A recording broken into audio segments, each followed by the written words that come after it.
In today's video, I am going to teach you how to do regressions in Google Sheets.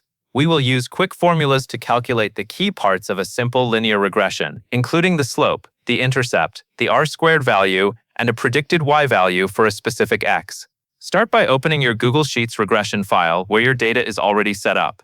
In this example, the x values are in column A from A2 through A6, and the y values are in column B from B2 through B6.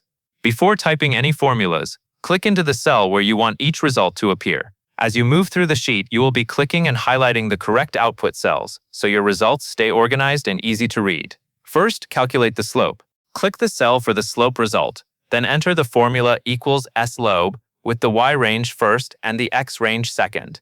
Equal sign slope B2, B6, A2, A6. Press enter. The slope tells you how much y changes for every 1 unit increase in x. Next, calculate the intercept.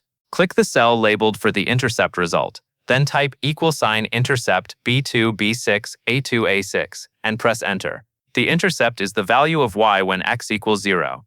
Together, the slope and intercept form your regression equation in the format y equals mx plus b. Now calculate r-squared to measure fit. Click the cell where you want r-squared to appear, then enter equal sign RSQ B2, B6, A2, A6. Press enter.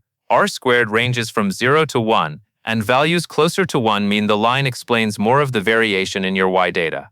Finally, create a prediction using the regression line. Click the cell for the forecast result, then type equal sign forecast 6, B2, B6, A2, A6, and press enter. This predicts the y value when x equals 6, based on your existing data and the best fit line. As a quick tip, make sure your ranges are the same length and aligned row by row, or your results may be incorrect. And that is all there is to it.